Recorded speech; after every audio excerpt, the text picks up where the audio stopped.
नमस्कार दोस्तों। आदर्श technical classes Dausa में आपका हार्दिक स्वागत है। कैसे हो दोस्तों? आशा करता हूँ सभी ठीक होंगे, मस्त होंगे। दोस्तों यहाँ पर जो बिहार इलेक्ट्रीशियन बोर्ड है उसके अंदर अपनी सीरीज चल रही थी इलेक्ट्रीशियन थ्योरी, और इलेक्ट्रीशियन थ्योरी के अंदर यहाँ पे 20 चैप्टर और 20 दिन के थे। तो यहाँ पे मेरे दोस्तों ये जो चैप्टर है यहाँ पे ये आज लास्ट चैप्टर होगा, और यहाँ पे हम देख रहे हैं कि जो लास्ट चैप्टर है ये कौन सा रहेगा। तो यहाँ पे बात करेंगे दोस्तों एसी मशीन। कौन सा रहेगा? तो यहाँ पे रहेगा आपका एसी मशीन। आइए यहाँ पर मेरे दोस्तों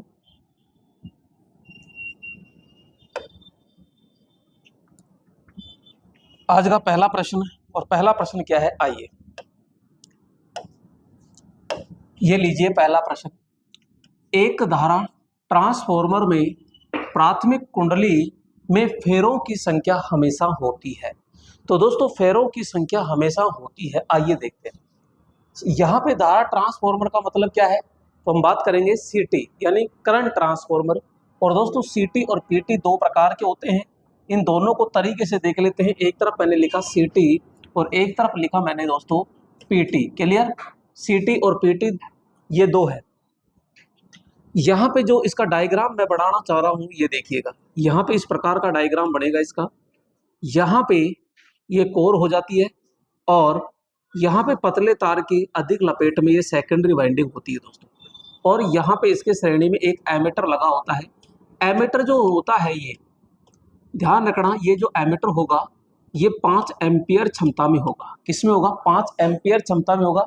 इधर मैं बात करता हूँ तो यहाँ पे ये इस प्रकार से होगा।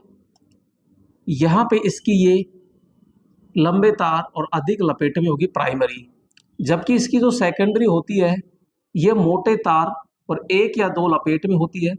मेरे दोस्तों ध्यान रखना, यहाँ पे यहाँ लोड जोड़ा जाता है, ठीक है, और यहाँ पे एक क्या जोड़ा जाता है? Volt meter. इस प्रकार से यहाँ पे हमारा क्या है? ये पीटी। तो यहाँ पे हम बात करेंगे ये होता है वोल्ट मीटर। वोल्ट मीटर, और वोल्ट मीटर जो होता है ये कितनी क्षमता का होगा? तो मैं कहूँगा 110 वोल्टेज क्षमता के अंदर ये होता है। यहाँ पे 110 वोल्टेज क्षमता में होगा। यहाँ पे मेरे दोस्तों ध्यान रखना कि ये प्राइमरी है, ये सेकेंडरी है, ये प्राइमरी है, ये सेकेंडरी है। अब आराम से आप खुद देख सकते हो ये सप्लाई के किस क्रम में लगेगा।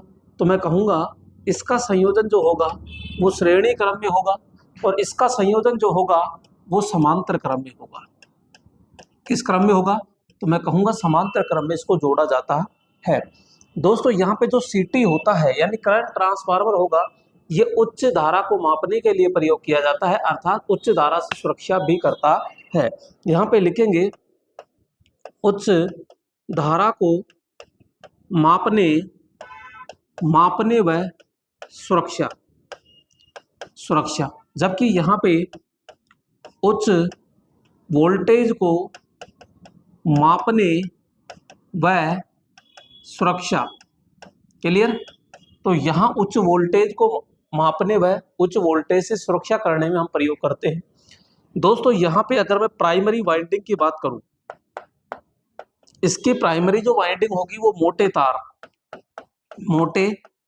तार एक या दो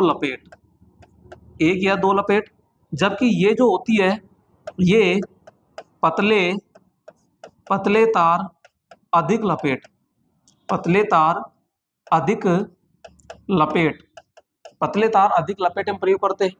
यहाँ सेकेंडरी वाइंडिंग की अगर बात करते हैं दोस्तों, तो सेकेंडरी वाइंडिंग पतले तार अधिक लपेट में होती है, और यहाँ पे बात करते हैं तो मोटे तार एक या दो लपेट में होती है। ठीक है, तो इस प्रकार से है कि मैंने पूरा का पूरा आपको समझाया। यहाँ पे एक क्या लगाया जाता है? तो हम कहेंगे एमीटर होता है, और ये एमीटर जो होता है ये 5 एम्पियर क्षमता में होता है, जबकि इसमें क्या लगा होता है? तो यहाँ पे वोल्ट मीटर हम प्रयोग करते हैं, और ये जो वोल्ट मीटर होता है ये 110 वोल्टेज क्षमता में होता है। तो दोस्तों आपसे पूछ रहा है कि प्राथमिक कुंडलन में फेरों की संख्या हमेशा होती है। तो किसमें सिटी में? प्राथमिक कुंडलन, प्राथमिक मोटे तार 1-2 लपेट में होती है, तो द्वितीयक कुंडलन के फेरों की संख्या के बराबर, भाई बराबर थोड़ी रही है, तो यहाँ द्वितीयक से तो क्या होगी? कम होगी। द्वितीयक कुंडलन के फेरों की संख्या से कम होती है, बिल्कुल सही बात है। तो इसमें सेकंड ऑप्शन यानी बी ऑप्शन क्या हो जाएगा? राइट होगा दोस्तों। नेक्स्ट यहाँ पे अगला प्रश्न है दोस्तों 2 नंबर, एक ऐसा ट्रांसफॉर्मर जिसमें कोई हानि नहीं होती, उसे क्या कहा जाता है? दोस्तों ऐसा कोई ट्रांसफॉर्मर बताइए जिसमें बिल्कुल भी हानि नहीं होती है। तो दोस्तों स्वचालित ट्रांसफॉर्मर यानी ऑटो ट्रांसफार्मर इसमें होती है, पावर ट्रांसफार्मर, बैटरी ट्रांसफार्मर और आदर्श ट्रांसफार्मर। तो दोस्तों आदर्श ट्रांसफार्मर में किसी प्रकार की हानि नहीं होती है, तो यहाँ पे हम कह सकते हैं कि भैया इसमें हानि कितनी होती है? 0। इसमें आपसे पूछ ले कि प्रतिरोध कितना होता है, तो प्रतिरोध 0 होता है। इसमें आपसे पूछ ले लीकेज कितना होता है? 0। इसमें आपसे पूछ ले कि दक्षता कितनी होती है, तो हम कहेंगे दक्षता इसमें कितनी होती है? अनंत। इसमें आपसे प्राइमरी और सेकेंडरी यानी देखो यहाँ पे प्राइमरी टर्न और सेकेंडरी टर्न आपस में दोस्तों क्या होते हैं? इसमें बराबर होते हैं। तो इसकी दक्षता क्या होती है? तो यहाँ पे अपन कहते हैं अनंत होती है। क्लियर? नेक्स्ट आगे चलते हैं दोस्तों 3 नंबर प्रश्न पे, किसी पावर ट्रांसफार्मर में टैपिंग स्विच खालिस्तान से जुड़ा होता है। तो दोस्तों यहाँ पे पावर ट्रांसफार्मर में टैपिंग स्विच खालिस्तान से जुड़ा होता है। तो यहाँ पे जो हमारा ट्रांसफार्मर होता है पावर, तो ये होती है दोस्तों प्राइमरी, ठीक है, और यहाँ पे हम कहते हैं ये सेकेंडरी होती है। लेकिन ये सेकेंडरी होती है तो इसमें क्या होती है? इस तरह की टैपिंग जुड़ी होती है दोस्तों, तो ये सेकेंडरी होती है। और यहाँ पे एक क्या होता है? अलग। तो यहाँ पे ये इस प्रकार से क्या जोड़ते हैं? टैपिंग स्विच होता है। तो यहाँ पे जो टैपिंग स्विच होता है इसको टैप्ड भी कहते हैं। इसे क्या कहते हैं? टैप्ड भी कहते हैं। तो ये हमेशा जो टैपिंग स्विच होता है, टैपिंग स्विच, ये हमेशा एक तो द्वितीयक वाइंडिंग पर लगा होता है, और जो आउटपुट वोल्टेज होता है उसको कम ज्यादा करने के लिए प्रयोग किया जाता है, ठीक है। सेकेंडरी वाइंडिंग, प्राइमरी वाइंडिंग पर, प्राइमरी और सेकेंडरी दोनों पर, और यहाँ HT लाइन पर। तो मेरे दोस्तों इसको ओनली फॉर किस पर लगाया जाता है? सेकेंडरी वाइंडिंग पर लगाया जाता है। और यहाँ पे ध्यान रखना, आउटपुट वोल्टेज को परिवर्तित करता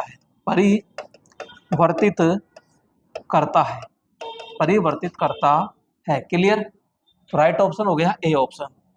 नेक्स्ट यहाँ पे चलते हैं 4 नंबर, किसी ट्रांसफार्मर में श्वसनकों यानी ब्रीदर का उपयोग खालिस्तान के लिए किया जाता है। तो दोस्तों यहाँ पर हम देख रहे हैं कि ये तो होता है हमारा ट्रांसफार्मर। क्लियर? यहाँ पर इस प्रकार का ये मेन टैंक है, और मेन टैंक के ऊपर दोस्तों यहाँ पे एक इस प्रकार का भाग होता है, इसे कहते हैं कंजर्वेटर कहते हैं।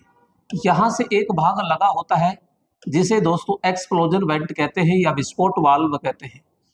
एक्सप्लोजन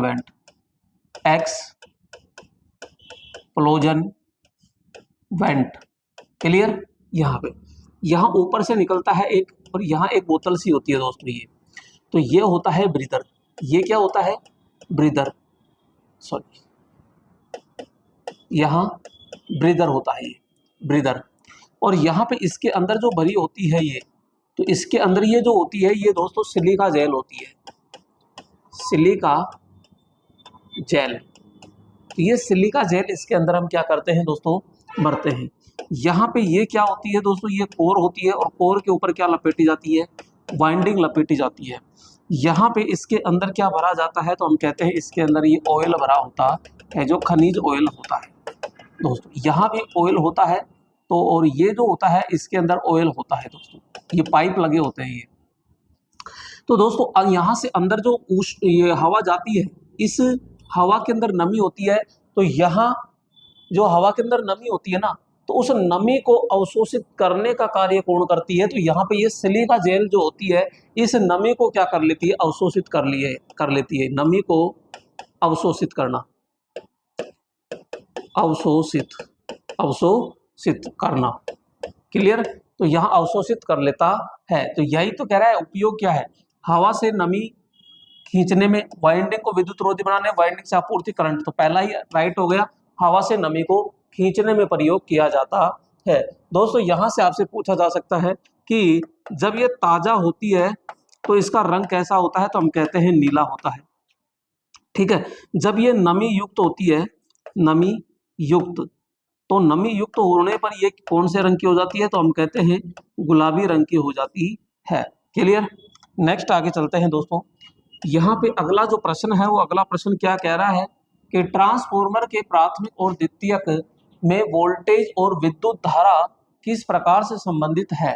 तो दोस्तों यहाँ पे ट्रांसफॉर्मर रेशियो जो होता है वो क्या होता है, तो देखो N2 अपॉन में N1 होता है, V2 अपॉन में V1 होता है, E2 अपॉन में E1 होता है, यहाँ पे I1 अपॉन में I2 होता है, और यहाँ पे दोस्तों Z2 अपॉन में Z1 होता है। तो ये पूरा का पूरा क्या होता है, हम कहेंगे ट्रांसफॉर्मेशन रेशियो होता है। तो दोस्तों यहाँ पे 1 2 नीचे आ गया, 1 हो गया 2, तो दोस्तों एक हिसाब से तो ये भी ठीक है, ठीक है, और 2 1 ये गलत हो गया, 1 1 ये भी गलत हो गया, 1 2 ये भी गलत हो गया। तो दोस्तों इसको चाहे तो आप ऐसे पलट के लिख दो, चाहे ऐसे लिख दो, लेकिन बेटर ये होता है। ठीक है, तो राइट ऑप्शन क्या हो जाएगा यहाँ पे, ए ऑप्शन होता है। अगला देखिएगा, शून्य लोड प्राथमिक धारा आईपी, यानी आईपी का मतलब है प्राइमरी धारा, पूर्ण धारा, पूर्ण भार प्राथमिक धारा का लगभग कितना होता है। दोस्तों ये इस प्रकार से है, ध्यान से समझना।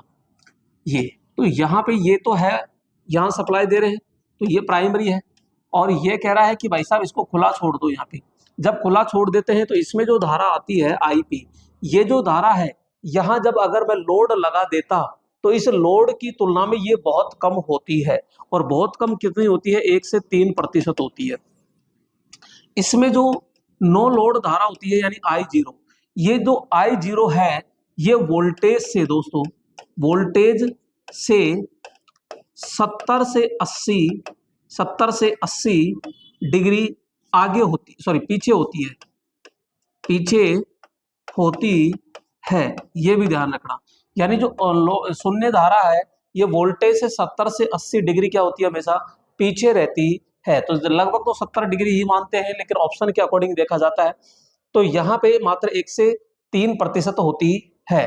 तो धारा का मान कितना होगा, 1 से 3% नहीं है तो 3 के नजदीक कौन है, तो यहाँ पे 3 से 5% इसके अंदर लोड धारा का होता है। जब यहाँ 0 है तो हम कहेंगे जब लोड ही नहीं है तो इसमें भी तो धारा बिल्कुल 0 होगी ना, यानी 0 तो नहीं होगी लेकिन थोड़ी सी होगी, तो थोड़ी सी कितनी होगी, तो 1 से 3% होती है। नेक्स्ट 8 नंबर, सॉरी ये और देखिएगा 7 नंबर, एक ट्रांसफार्मर की दक्षता किसके बीच होती है। तो दोस्तों ट्रांसफार्मर की बात करते हैं तो ट्रांसफार्मर की दक्षता हमेशा सबसे ज्यादा होती है। तो यहाँ एफिशिएंसी की बात करते हैं तो लगभग 95 से 98% दोस्तों क्या होती है, दक्षता होती है। लेकिन एक शब्द आता है इसमें, अधिकतम, अधिकतम दक्षता की शर्तें। तो दोस्तों अधिकतम दक्षता की क्या होती है, शर्तें होती है, और शर्तें क्या होती है, तो हम कहते हैं जैसे ताम्र हानि, ताम्र हानि बराबर क्या होती है, लोह हानि। दोस्तों अगर ताम्र हानि लोह हानि हो तो हम कहेंगे ये शर्त होती है, तो यहाँ पे होगा। तो दूसरी यहाँ पे हम कह सकते हैं कि ताम्र जो हानि होती है, ताम्र हानि बटा यहाँ पे लोह हानि का अनुपात कितना हो, 1 हो। तीसरा हम कह सकते हैं कि यहाँ पे ताम्र हानि और लोह हानि का अंतर क्या होना चाहिए, 0 होना चाहिए। तो अधिकतम दक्षता की होती है शर्त ये, ठीक है। तो 95 से 98%, तो यहाँ 95 से नहीं है तो 90 से 98% होती है। तो राइट ऑप्शन क्या हो जाएगा यहाँ पे, ए ऑप्शन होता है। अगला देखिएगा, नमी युक्त सिलिका जेल का रंग खालिस्तान होता है, लाल होता है, भूरा होता है, गुलाबी होता है, पीला होता है। अब दोस्तों यहाँ पे जब नमी युक्त, मैंने शुरू में बताया यहाँ पे सिलिका जेल, तो यहाँ पे सिलिकॉन डाइऑक्साइड,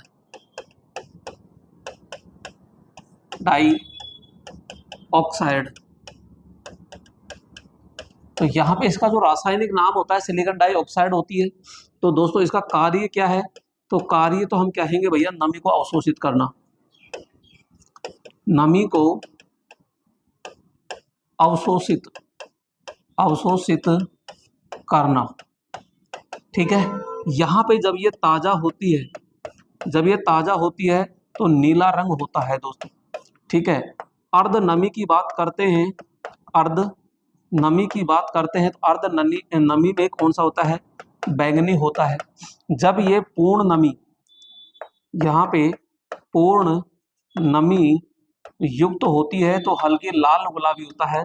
तो यहाँ पे लाल, और ये नहीं मिले तो दोस्तों गुलाबी, ठीक है। तो पहली प्राथमिकता लाल को देंगे और फिर गुलाबी। तो यहाँ पे लाल है, लाल ऑप्शन नहीं होता तो फिर हम गुलाबी करते, ठीक है।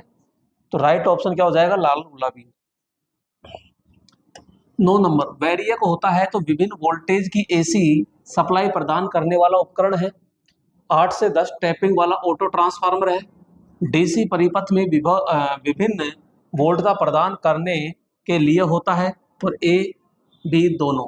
तो दोस्तों वैरायक जो ट्रांसफार्मर होता है तो ध्यान रखना ये इस प्रकार से होता है यहाँ पे, और ये जो सेकेंडरी होती है ना, तो इसमें से हम कहते हैं कि भाई ये इस प्रकार से अलग से ये टैपिंग निकाल लेता है। तो अलग से 8-10 टैपिंग वाला एक ऑटो ट्रांसफार्मर होता है। तो राइट ऑप्शन क्या हो जाएगा यहाँ पे, बी ऑप्शन होता है। तो विभिन्न प्रकार से यहाँ से क्या ले सकते हैं, अलग अलग वोल्टेज ले सकते हैं। तो यहाँ पे विभिन्न वोल्टेज प्राप्त कर सकते हैं।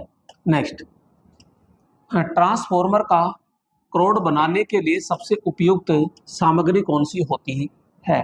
तो दोस्तों यहाँ पे अगर मैं क्रोड की बात करता हूँ, तो क्रोड होती है CRGO यानी कोल्ड रोल्ड ग्रेन ओरिएंट होता है पहले नंबर पे। दूसरे नंबर पे हम कहते हैं सिलिकॉन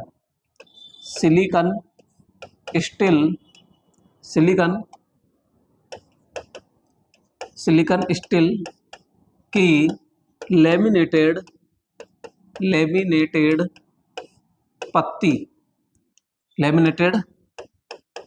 पत्तियों से बनी होती है, ठीक है। तो यहाँ पे अब ये कह रहा है तप्त, भैया तप्त होनी चाहिए कि नहीं। तो यहाँ पे अतप्त वैलितकरण विन्यास इस्पात होती है, डलवा इस्पात होती है, इनमें से तो ये तो हो ही नहीं सकती। अतप्त यानी कि गर्म नहीं होनी चाहिए। तो गर्म को रोकने के लिए तो हम क्या करते हैं, इसको पत्तियों में बढ़ाते हैं कि भाई गर्म नहीं होनी चाहिए। तो राइट ऑप्शन क्या हो जाएगा यहाँ पे, बी ऑप्शन होता है। अगला देखिएगा 11 नंबर, तुल्यकालिक मोटर खालिस्तान कार्य करती है। तो दोस्तों तुल्यकालिक जो मोटर होती है वो किस पर कार्य करती है, तो हम कहेंगे सिंक्रोनस जो मोटर होती है, ये मेरे दोस्तों ध्यान रखना, सिंक्रोनस मोटर,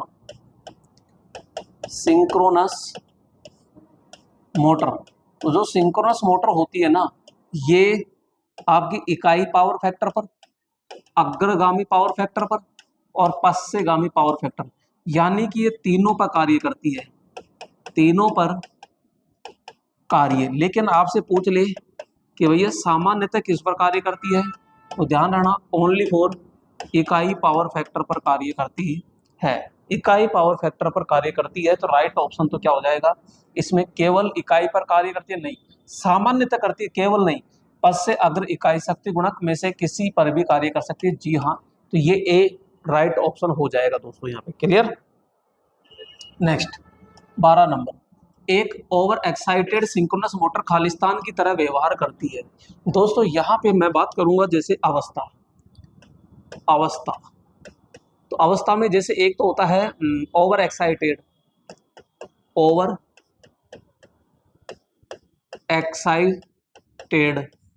एक होता है अंडर एक्साइटेड, और एक होता है क्रिटिकल। तो दोस्तों यहाँ पे जो सिंक्रोनस मोटर होती है, सिंक्रोनस मोटर, और एक होता है हमारा अल्टरनेटर। सिंक्रोनस मोटर में ओवर एक्साइटेड पे ध्यान रखना, यहाँ पे अग्रगामी पावर फैक्टर होता है, तो इसमें पश्चगामी होता है, इसमें क्या होता है, पश्चगामी। अंडर के अंदर इसमें ये पश्चगामी पर कार्य करती है, तो ये अग्रगामी पे कार्य करता है। और यहाँ पे क्रिटिकल जो होता है ये आपके इकाई पावर फैक्टर, ये भी इकाई पावर फैक्टर पर कार्य करता है। तो ये कह रहा है ओवर एक्साइटेड अग्रगामी पे कार्य करता है, तो हमारा कैपेसिटर भी तो अग्रगामी पे कार्य करता है। तो यहाँ पे किसकी तरह काम करेगा, ये संधारित्र यानी कैपेसिटर की तरह कार्य करता है। कब, जब ये अग्रगामी पे है। जब पश्चगामी पे है तो यहाँ पे ये प्रेरकत्व की तरह कार्य करेगा। ठीक है दोस्तों, नेक्स्ट यहाँ पे हम बात करते हैं तुल्यकालिक मोटर का निर्माण खालिस्तान के समान होता है।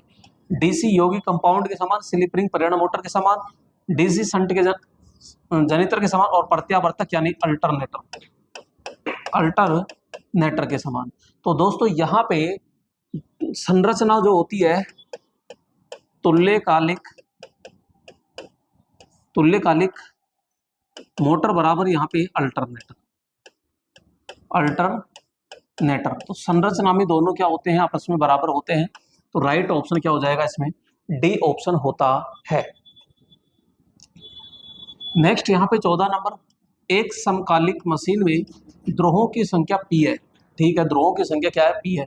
विद्युत कोणीय संवेग WE है और यांत्रिक कोणीय संवेग WM के बीच क्या संबंध का पता लगता है। तो दोस्तों यहाँ पे अगर इस प्रकार से है तो यहाँ हम कहते हैं WE बराबर होता है P/2 इंटू में WM होता है।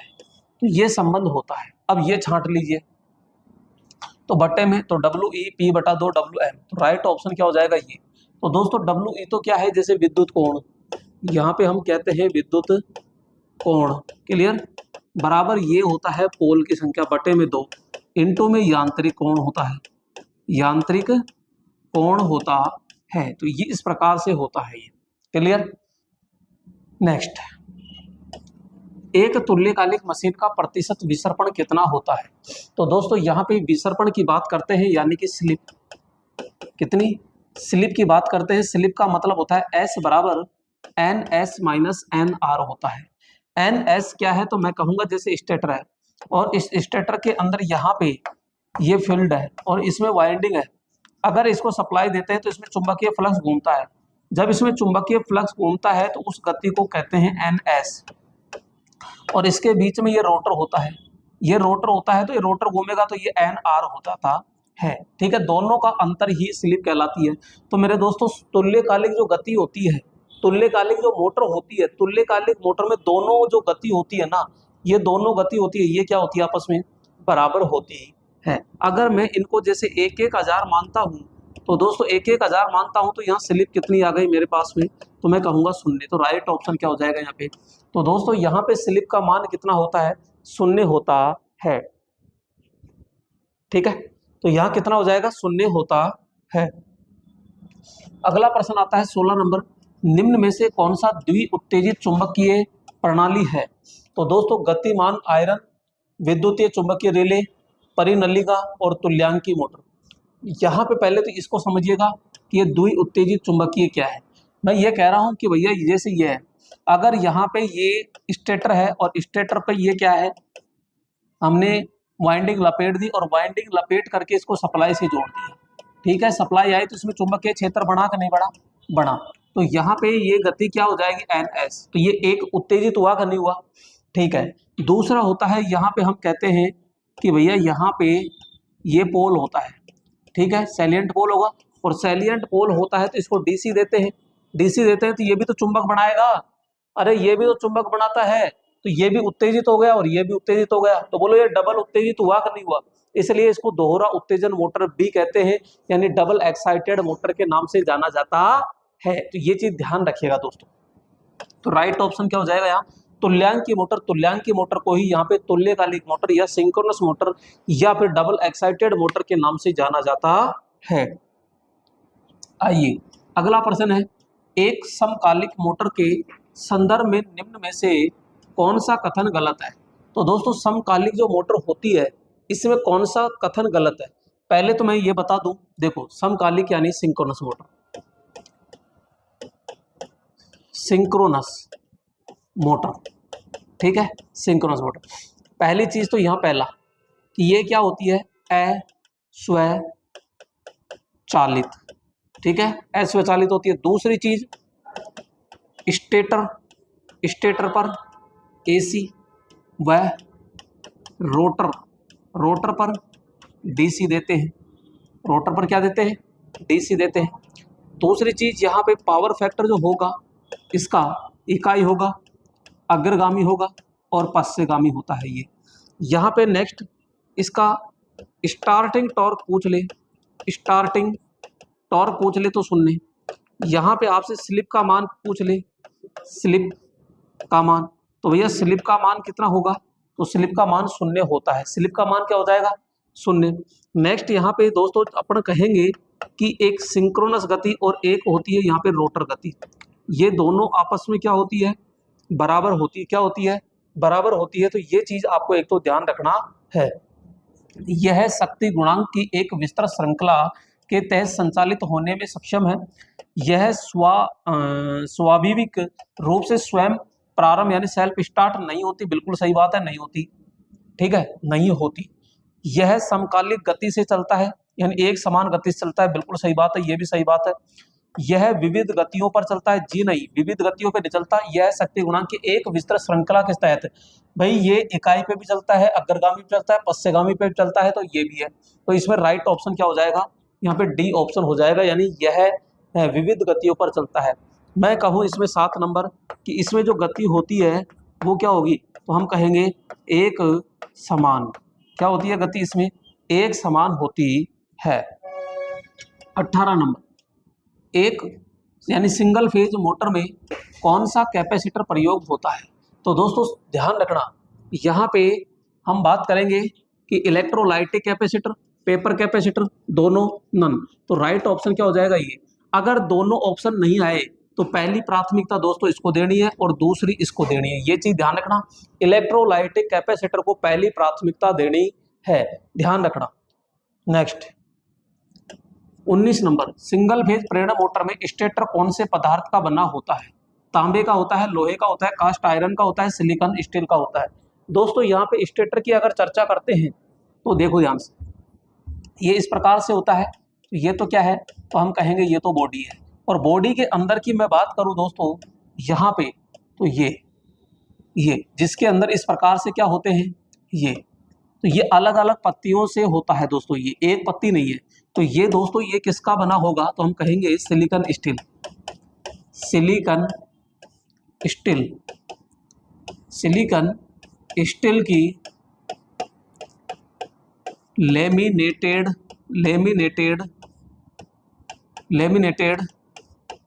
पत्तियों से। ठीक है, और इसमें लेमिनेटेड पत्तियों की जो मोटाई होती है लेमिनेटेड पत्तियों की, तो यहाँ 0.35 से 0.50 mm होती है। 0.35 से 0.50 mm होता है। क्लियर? और इसके बीच में यहाँ पे हम बात करेंगे कि ये रोटर होता है। तो यहाँ पे ये शॉर्ट सर्किट इस तरह बनाया जाता है। तो यहाँ पे जो ये रोटर प्रयोग करते हैं ज़्यादातर, तो यहाँ पे हम बात करेंगे स्क्वायरल केज यानी कि पिंजरा यानी गिलहरी पिंजरा प्रेरण रोटर हम प्रयोग करते हैं। क्लियर? तो ये रोटर हम प्रयोग करते हैं। तो राइट ऑप्शन क्या हो जाएगा? यहाँ पे डी ऑप्शन हो जाएगा। अगला आता है यहाँ पे 20 नंबर, और 20 नंबर प्रश्न क्या कह रहा है कि इंडक्शन मोटर किस सिद्धांत पर काम करता है? तो दोस्तों इंडक्शन जो मोटर होती है वो माइकल फेराडे के चुंबकीय प्रेरण सिद्धांत पर काम करती है। तो इलेक्ट्रोस्टैटिक प्रभाव पर, इलेक्ट्रोमैग्नेटिक प्रेरण पर, रासायनिक और तापन। तो मैंने कहा क्या कहा? यानी कि चुंबकीय प्रेरण। तो दोस्तों चुंबकीय तो है मैग्नेट, और ये प्रेरण किसका? तो विद्युत देंगे तभी तो काम करेगा। तो यहाँ पे राइट ऑप्शन क्या हो जाएगा आपका?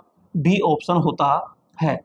21 नंबर, यूनिवर्सल मोटर में प्रारंभिक टॉर्क का मान क्या होता है? दोस्तों जस्ट अभी मैंने बताया था कि यूनिवर्सल मोटर है तो प्रारंभिक जो टॉर्क होता है इसका अधिक होता है दोस्तों। अरे कहाँ गया? यूनिवर्सल मोटर है तो इसमें क्या होता है? टॉर्क।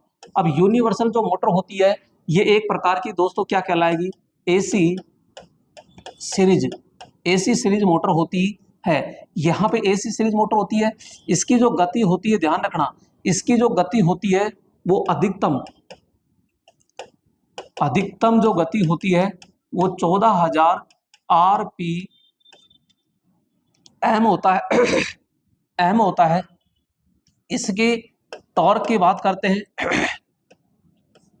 टॉर्क हमेशा क्या होता है इसका उच्च। यहाँ पे आवाज की बात करते हैं दोस्तों, आवाज, तो आवाज भी क्या होती है इसकी उच्च होती है। कहाँ प्रयोग होती है, उपयोग की बात करते हैं तो हम मिक्सी के अंदर ये प्रयोग की जाती है। इसके अलावा जो ग्राइंडर होता है, ग्राइंडर के अंदर प्रयोग करते हैं। इसके अलावा दोस्तों सिलाई मशीन होती है, सिलाई मशीन, ठीक है, तो आदि में प्रयोग हम करते हैं। तो राइट ऑप्शन क्या हो जाएगा यहाँ पे, बी ऑप्शन हो जाता है। अगला आता है फ्रिज में कौन सी मोटर प्रयोग करते हैं। तो दोस्तों यहाँ पे मैं बात करूंगा, फ्रिज पूछ ले, एसी पूछ ले, वॉशिंग मशीन पूछ ले, वॉशिंग मशीन पूछ ले, आपसे समर्सिबल मोटर पूछ ले, इन सभी के अंदर ध्यान रखना, इन सभी के अंदर यहाँ पे capacitor start, capacitor run motor हम प्रयोग करते हैं। तो यूनिवर्सल स्थायी capacitor start, capacitor run motor हम क्या करेंगे दोस्तों, प्रयोग किया जाता है। क्लियर। यहाँ स्थायी कैपेसिटर जो मोटर प्रयोग करते हैं ये हम छत पंखे में करते हैं। क्या, छत पंखा, तो ये छत पंखे में हम प्रयोग करते हैं। ये आपके किस में करते हैं, तो ये मिक्सी के अंदर हम प्रयोग करते हैं। कला विघटन होती है, ये 0.5 HP तक हम प्रयोग करते हैं। नेक्स्ट दोस्तों यहाँ पे दीवार घड़ियों में उपयोग होता है shaded, pole motor, universal motor और सिंगल फेज सिंक्रोनस मोटर सभी। तो राइट ऑप्शन क्या हो जाएगा दोस्तों, यहाँ पे सभी मोटर प्रयोग करते हैं। पहली प्राथमिकता, अब प्राथमिकता के अनुसार पूछे तो पहली प्राथमिकता हम सिंगल फेज सिंक्रोनस मोटर को देंगे, ठीक है। दूसरी प्राथमिकता दोस्तों शेडेड को देंगे, तीसरी प्राथमिकता यहाँ पे इसको देंगे। पहली प्राथमिकता सिंगल फेज सिंक्रोनस मोटर होता है और इसी के अंदर एक होती है स्ट्रेसिस मोटर, ठीक है। तो सिंगल फेज सिंक्रोनस मोटर एक प्रकार की स्ट्रेसिस मोटर होती है। 24 नंबर, निम्न में से किस एकल फेज मोटर में रोटर में कोई टीथ यानी बाइंडिंग नहीं होती है। दोस्तों यहाँ पे ध्यान रखना, जो हमारी स्ट्रेसिस जो मोटर होती है ना, इस स्ट्रेसिस मोटर के अंदर यहाँ पे तो वाइंडिंग होती है, यहाँ पे तो वाइंडिंग होती है, लेकिन अंदर का जो भाग है यानी कि ये रोटर, इस रोटर के अंदर दांते या फिर वाइंडिंग बिल्कुल भी नहीं होती है। ये किसका बना होता है, तो हम कहेंगे ये क्रोम स्टील का बना होता है। ये बहुत ही निम्न दक्षता क्या होती है, बिल्कुल निम्न होती है। तो राइट ऑप्शन क्या हो जाएगा, ये। इसके अंदर किसी प्रकार की कोई आवाज नहीं होती, आवाज नहीं होती है, ठीक है। तो राइट ऑप्शन हो जाएगा सी। नेक्स्ट 25, मिक्सर ग्राइंडर में आमतौर पर खालिस्तान का प्रयोग किया जाता है। तो दोस्तों मैं बार बार बता रहा हूं कि मिक्सर ग्राइंडर में यूनिवर्सल मोटर का हम क्या करते हैं, प्रयोग करते हैं। किसका प्रयोग करते हैं, यूनिवर्सल मोटर का हम प्रयोग करते हैं। स्ट्रेसिस मोटर का रोटर किससे बना होता है, अभी मैंने बताया था क्रोम स्टील का बना होता है। यहाँ पे इसमें दांते व वाइंडिंग नहीं होती, इसमें दांते व वाइंडिंग इसमें बिल्कुल भी नहीं होती है, ठीक है। तो यहाँ इसमें आवाज भी नहीं आती है, इसकी दक्षता बिल्कुल कम होती है। नेक्स्ट दोस्तों यहाँ पे आपके लिए अति महत्वपूर्ण सूचना है कि जो इलेक्ट्रीशियन थ्योरी का जो फाउंडेशन बैच है, यानी इसके अंदर प्लस में आपको इंजीनियरिंग, ड्राइंग और बेसिक साइंस, दोस्तों मात्र यहाँ पे ये 599 रुपए में पूरा ऑनलाइन जो कोर्स है, 3 सब्जेक्ट है, 1, 2 और ये 3 सब्जेक्ट जो है मात्र 599 है और ये 12 महीने तक इसकी क्या रहने वाली है, अवधि। तो इसके लिए आप अभी जो आपके प्ले स्टोर होता है उससे आप क्या कीजिएगा, प्ले स्टोर से टेक्निकल क्लासेस ऐप डाउनलोड करके उसे रजिस्टर करके इस पूरे कंप्लीट बैच का आप आनंद ले सकते हैं। दोस्तों यहाँ पे बिल्कुल 0 लेवल से हाई लेवल तक पूरे के एक टॉपिक को बहुत अच्छे से कवर कराया गया है, तो आप आराम से यहाँ पढ़ सकते हो दोस्तों। 27 नंबर देखिएगा, निम्नलिखित में से कौन सी मोटर एसी और डीसी दोनों पर कार्य करती है? तो दोस्तों सिंक्रोनस मोटर है, स्क्वायरल केज मोटर है, इंडक्शन और यूनिवर्सल। तो ये कह रहा है दोनों पर कार्य करती है, दोनों पर, इसका मतलब है सिंक्रोनस मोटर। क्योंकि सिंक्रोनस मोटर के अंदर क्या करते हैं दोस्तों, यहाँ पे जो स्टेटर होता है, भाई स्टेटर होता है तो स्टेटर पर तो एसी, और जो रोटर होता है रोटर पर डीसी हम देते हैं। तो दोनों सप्लाई पर कार्य करती है ये, ठीक है, और दोनों में से किसी पर भी काम कर सकती है तो यूनिवर्सल, चाहे इसे एसी दे दो चाहे डीसी दे दो, तो यूनिवर्सल हम ही कार्य करती है। नेक्स्ट 28 नंबर, सेंट्रीफ्यूगल स्विच का कार्य क्या होता है? दोस्तों ध्यान से समझना, यहाँ पे देखो, यहाँ पे सेंट्रीफ्यूगल स्विच का कार्य समझो, ये तो होती है जैसे रनिंग वाइंडिंग, ठीक है, और यहाँ पे हम बात करते हैं ये होती है स्टार्टिंग वाइंडिंग, और स्टार्टिंग वाइंडिंग के यहाँ पे स्टार्टिंग वाइंडिंग के श्रेणी क्रम में एक क्या लगा होता है, यहाँ पे स्विच लगा होता है, और इस स्विच को हम क्या कहते हैं, इस स्विच को कहते हैं सेंट्रीफ्यूगल, सेंट्रीफ्यूगल, सेंट्रीफ्यूगल यानी अपकेंद्रीय स्विच होता है। ये क्या करता है, जैसे ही बीच का ये रोटर होता है, ये रोटर भाई साहब कितना घूम जाए, 75% जैसे ही घूम जाता है शुरू में, तो ये क्या करता है, इसको टच करता है, बिल्कुल टच रखता है शुरू में, और जैसे ही 75% रोटर घूमता है, तो ये रोटर घूमते ही ये जो अपकेंद्रीय स्विच है ना, ये धीरे से यो ऊपर उठ करके, और इस स्टार्टिंग जो वाइंडिंग होती है, इस स्टार्टिंग वाइंडिंग को परिपथ से क्या कर देता है दोस्तों, अलग कर देता है। यदि ये गति 75% से कम हो जाती है, 75% से क्या हो जाती है, कम हो जाती है, 75% से कम हो जाती है, तो वापस ये जोड़ देता है। तो यहां पे हम कहेंगे रनिंग वाइंडिंग को डिस्कनेक्ट करना, जी नहीं। स्टार्टिंग वाइंडिंग को डिस्कनेक्ट करना जब मोटर 75% चाल पर प्राप्त कर लेती, बिल्कुल सही बात है यहाँ पे। तो यहाँ पे बी ऑप्शन क्या हो जाएगा दोस्तों, राइट होगा। क्लियर। नेक्स्ट यहाँ पे बात करते हैं 29 नंबर, सिंगल फेज में स्टार्टिंग कहाँ पर लगी होती है? तो दोस्तों स्टार्टिंग कहाँ पर लगी होती है सिंगल फेज में? तो यहाँ पे चाहे वो स्टार्टिंग पूछे चाहे आपसे रनिंग पूछे दोस्तों, स्टार्टिंग और रनिंग दोनों ही दोस्तों कहां पर लगी होती है? तो हम कहेंगे स्टेटर पर लगी होती है। तो यहां पे हम कहेंगे स्टेटर पर लगी होती है। अगला होता है 30 नंबर, एक पॉलीफेज प्रेरण मोटर आमतौर पर खालिस्तान होता है। तो दोस्तों पॉलीफेज का मतलब होता है जैसे 3 फेज, और 3 फेज जो मोटर होती है ये स्वयं शुरू होती है, नेट सेल्फ स्टार्टिंग होती है, धीमी गति से स्टार्ट होती है, तो हम कहेंगे स्वयं स्टार्ट हो जाती है। तो दोस्तों यहाँ पे 3 फेज यानी पॉलीफेज या बहुकला प्रेरण मोटर होती है, ये क्या होती है, स्वयं स्टार्ट हो जाती है। आइए नेक्स्ट 31 नंबर, 3 चरण 6 पोल 24 स्लॉट एसी मोटर की पोल पिच क्या होती है? तो दोस्तों पोल पिच की अगर मैं बात करूं, पोल पिच बराबर क्या होता है? तो यहां पे हम बात करेंगे जैसे स्लॉट्स की संख्या, किसकी संख्या दोस्तों, यहां पे स्लॉट की संख्या बटा पोल की संख्या। तो स्लॉट की संख्या कितनी है, 24, और पोल की संख्या कितनी है, 6। तो यहाँ पे कितना आ गया है, 6। तो दोस्तों यहाँ पे पोल पिच YP बराबर कितना आ जाएगा, 4। तो यहाँ पे राइट ऑप्शन क्या होगा, तो बी। क्लियर। अगला है 32 नंबर, स्टार डेल्टा स्टार्टर की वाइंडिंग आरंभ होते समय और गति करते समय खालिस्तान कनेक्शन से जुड़ी होती है। तो स्टार डेल्टा स्टार्टर की वाइंडिंग आरंभ होते समय और गति करते समय किससे जुड़ी होती है? तो दोस्तों स्टार डेल्टा स्टार्टर है, अगर जब देखो स्टार डेल्टा जब मोटर प्रारंभ होती है ना, ये स्टार डेल्टा स्टार्टर है, अगर मैं कहता हूं वाइंडिंग की बात कर रहा है, वाइंडिंग, तो ये स्टार वाइंडिंग जो होती है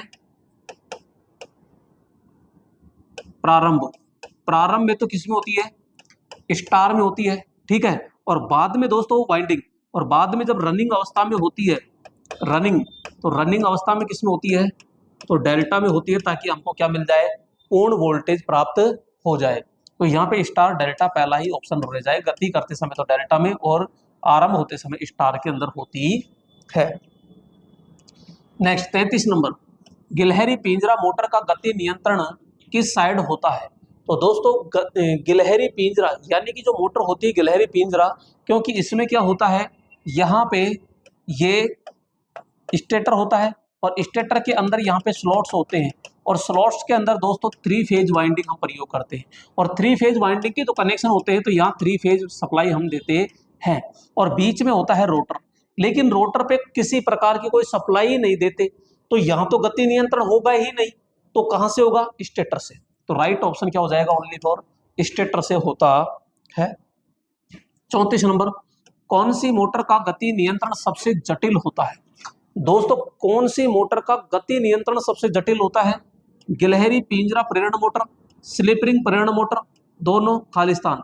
तो दोस्तों यहाँ पे हम बात कर रहे हैं कौन सी मोटर का, देखो गिलहरी मोटर है और गति नियंत्रण है, तो स्लिप रिंग प्रेरण मोटर है, इसका अगर गति नियंत्रण देखते हैं केवल जटिल होता है, तो यहाँ स्लिप रिंग में तो केवल एक क्या होता है, रोटर होता है, वो सॉरी रियोस्टेट होता है, उसको घुमा करके आसानी से हम क्या कर सकते हैं, कम ज्यादा कर सकते हैं। तो यहाँ पे जटिल होता है, तो राइट ऑप्शन क्या हो जाएगा? A option. नेक्स्ट है 35 नंबर, एक गिलहरी पिंजरा प्रेरण मोटर की गति को नियंत्रण करने के लिए कौन सी विधि का प्रयोग नहीं किया जाता है? दोस्तों यहाँ पे देखो किसकी बात कर रहा है, पिंजरा की। तो पिंजरा के अंदर क्या होता है, तो यहाँ पे सबसे पहले तो पोल के द्वारा हम करते हैं, ठीक है, फ्रीक्वेंसी के द्वारा हम करते हैं, और एक होता है दोस्तों वोल्टेज परिवर्तन यानी सप्लाई वोल्टेज, तो ध्रुव के द्वारा करते हैं, आवृत्ति के द्वारा करते हैं, और वोल्टेज के द्वारा, प्रतिरोध के द्वारा नहीं करते। राइट ऑप्शन क्या हो जाएगा यहाँ पे? ये ठीक है, मैं इसके द्वारा, अरे भाई इसके द्वारा करते हैं, इसके द्वारा करते हैं, और वोल्टेज परिवर्तन के द्वारा करते हैं। नेक्स्ट 36 नंबर, एकल कला प्रेरण मोटर में सहायक घुमाव को उपयोग करने का क्या उद्देश्य होता है? तो दोस्तों सहायक घुमाव को उपयोग करने का उद्देश्य क्या होता है? एकल प्रेरण सहायक घुमाव का मतलब होता है दोस्तों स्टार्टिंग वाइंडिंग, इसको क्या कहेंगे? Starting winding. Starting winding, starting winding को उपयोग करने का उद्देश्य क्या है? पूर्णता नियमन विकसित करना, गति को बढ़ाना, प्रारंभिक बल आघूर्ण को विकसित करना, और शक्ति गुणांक बढ़ाना। तो हम कहेंगे स्टार्टिंग वाइंडिंग का उद्देश्य है कि प्रारंभिक बल आघूर्ण को विकसित करना, शक्ति गुणांक करना, वोल्टता नियमन विकसित करना, प्रारंभिक बल आघूर्ण को विकसित करना, जिससे हमारी मोटर क्या हो जाती है? सेल्फ स्टार्ट हो जाती है। 37 नंबर, खालिस्तान को कम करने के लिए एक 3 कला प्रेरण मोटर के स्टेटर कोर को परतदार किया जाता है। दोस्तों परतदार किया जाता है यानी पटलित, और पटलित तभी करते हैं जब एडी करंट को क्या करते हैं दोस्तों? कम करते हैं, यानी एडी करंट जो हानि होती है उसको कम करने के लिए इसको पटलित किया जाता है। तो हम सीधा कहेंगे भैया एडी करंट को कम करने के लिए किया जाता है। इसको कम करना है तो हम क्या करते हैं? सिलिकॉन मिलाते हैं, सिलिकॉन। तो यहाँ सिलिकॉन कितनी मिलाते हैं? 3 से 5% हम क्या करते हैं? सिलिकॉन मिलाते हैं स्ट्रेसिस हानि को कम करने के लिए। नेक्स्ट 38 नंबर देखिएगा, एक त्रिकला प्रेरण मोटर स्टार डेल्टा स्टार्टर के द्वारा प्रचालित करने पर मोटर की प्रारंभिक अवस्था यानी स्टार स्थिति में प्रत्येक फेज के मध्य वोल्टेज कितना होता है? दोस्तों यहाँ पे 3 फेज प्रेरण मोटर है। जब इसको हम प्रारंभ करते हैं, तो शुरू में क्या होता है?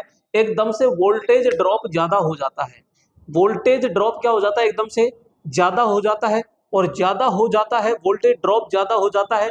तो यहाँ पे उसको क्या किया जाता है? 100% होता है तो 100% को घटा करके कम किया जाता है, ताकि हमारी वाइंडिंग बिल्कुल भी जले ना। तो यहाँ पे क्या होता है? स्टार्टिंग में जब आता है तो काफी ज्यादा आता है, तो यहाँ पे कितना क्या कह रहा है? प्रत्येक फेज के मध्य वोल्टेज क्या रहता है? तो भैया 57.7% रहता है, 57। और यहाँ पे रनिंग के अंदर बात करते हैं तो रनिंग में पूरा का पूरा 100% मिलता है। तो यहाँ पे हम कहेंगे प्रारंभ अवस्था में या स्टार अवस्था, ये तो क्या है? स्टार अवस्था, और ये क्या है? डेल्टा अवस्था होती है, रनिंग अवस्था। 39 नंबर, एक त्रिकला प्रेरण मोटर स्टार डेल्टा स्टार्टर के द्वारा प्रचालित की जाती है। मोटर की डेल्टा स्थिति में लाइन धारा कितनी होती है? तो दोस्तों डेल्टा के अंदर पूछ रहा है, और डेल्टा के अंदर ध्यान रखना लाइन धारा बराबर क्या होती है? फेज धारा होती है। सॉरी, यहाँ लाइन धारा होती है वो कम ज्यादा होती है, किससे? तो यहाँ हम कहते हैं फेज धारा से। अगर इसको बराबर करना है तो √3 करेंगे ये, जबकि इसमें लाइन वोल्टेज बराबर क्या होता है, फेज वोल्टेज होता है डेल्टा में। जबकि स्टार के अंदर मैं कहूंगा कि लाइन धारा बराबर क्या होती है दोस्तों, फेज धारा। यहाँ पे ये फेज धारा होती है PH, और यहाँ पे जो वोल्टेज होता है लाइन वोल्टेज क्या होता है, ज्यादा होता है किससे, तो फेज वोल्टेज से होता है। ये लो, अब पूछ क्या रहा है, कह रहा है कि डेल्टा स्थिति में लाइन धारा, डेल्टा स्थिति में IL बराबर, तो IL बराबर ये हो जाएगा √3 VPH, सॉरी IPH। तो डी ऑप्शन क्या हो जाएगा इसमें, राइट। आगे है 40 नंबर, थर्मल स्टार्टर का प्रचालन होता है। दोस्तों ध्यान रखना, थर्मल का तो होता है धीमा, क्या होता है, धीमा, और एक होता है चुंबकन, चुंबकीय, इसका क्या होता है, तो इसका होता है तेज, इसका क्या होता है, तेज, तो इसका तो हम क्या कहेंगे, धीमा होता है। अल्टरनेटर के मुख्य भाग कौन सा होता है, तो दोस्तों जो अल्टरनेटर होता है, अल्टरनेटर, तो दोस्तों अल्टरनेटर का जैसे पहला तो होता है स्टेटर, दूसरा होता है यहाँ पे हम बात करेंगे आर्मेचर, ठीक है, आर्मेचर कह दो चाहे रोटर कह दो ना, रोटर। दूसरा यहाँ पे बात करेंगे एक्साइटर, चौथा होता है यहाँ पे प्राइम मूवर। ये तो 4 भाग तो दोस्तों आपके पास में होने चाहिए। तो ये मुख्य भाग कह रहा है, रोटर और स्टेटर, बेरिंग है, रेगुलेटर है। तो दोस्तों रोटर और स्टेटर ये तो दो मैन होंगे ही होंगे, इसमें तो कोई शक ही नहीं है। नेक्स्ट बात करते हैं यहाँ पे, बड़े व्यास वाले एक अल्टरनेटर में जिसमें प्रमुख ध्रुव के साथ घूमने वाली फील्ड होती है उसे रोटर खालिस्तान पर चलाया जाता है। दोस्तों पहले कह रहा है बड़ा व्यास, क्योंकि इसमें 2 रोटर प्रयोग करते हैं, रोटर, एक होता है दोस्तों बेलनाकार और एक होता है यहाँ पे सैलिएंट, ठीक है। तो सैलिएंट जो होता है दोस्तों इस प्रकार से होता है, देखो यह इस प्रकार से, एक तो होता है ये, ठीक है, और एक होता है ये, यह। तो ये तो इसका तो व्यास क्या है भाई, इसका तो व्यास क्या है, कम, और इसका व्यास क्या है, ज्यादा। यहां इसकी लंबाई की बात करते हैं तो लंबाई ज्यादा, और इसकी लंबाई क्या होती है, कम। अगर पोल की बात करते हैं तो पोल इसमें 2 या 4 होते हैं, जबकि इसमें 6 से कितना होता है, 40। मैं गति की बात करता हूं, गति, तो इसकी गति 1500 से 3000 RPM होती है, जबकि इसकी गति 150 से 1000 RPM होती है, ठीक है। इसकी गति तेज होती है, इसकी गति धीमा होती है। तो यही तो कह रहा है, साथ घूमने वाली फील्ड होती है तो उसमें रोटर खालिस्तान पर चलता है, तो हम कहेंगे धीमी गति पर चलता है। क्या चलता है भैया, धीमी गति पर चलता है। नेक्स्ट हम बात करते हैं दोस्तों यहाँ पे 43 नंबर, टर्बो अल्टरनेटर में सामान्यतः होता है, क्योंकि टर्बो अल्टरनेटर दोस्तों एक प्रकार का क्या होता है, ये बेलनाकार होता है। बेलनाकार होता है तो इसमें कितने पोल होते हैं, 2 पोल पाए जाते हैं। 44 नंबर, स्लिप रिंग एवं ब्रश अल्टरनेटर में किसे जोड़ने के लिए प्रयुक्त होता है।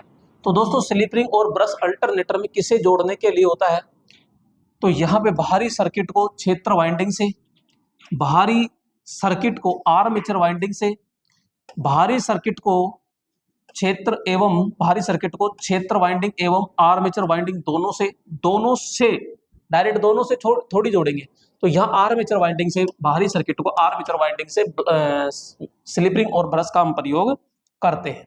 45 नंबर, यदि अन्य अल्टरनेटर के साथ समांतर में चल रहे अल्टरनेटर उत्तेजन उसकी निम्न से गठा देता है। कह रहा है अन्य अल्टरनेटर के साथ समांतर में चल रहे अल्टरनेटर उत्तेजन उसके निम्न से गठा देता है, तो शक्ति गुणांक अधिक अग्रगामी बन जाता है, निर्गत का मतलब आउटपुट किलोवाट बदल जाए, शक्ति गुणांक अधिक पश्चगामी हो जाए, शक्ति गुणांक 1 हो जाए।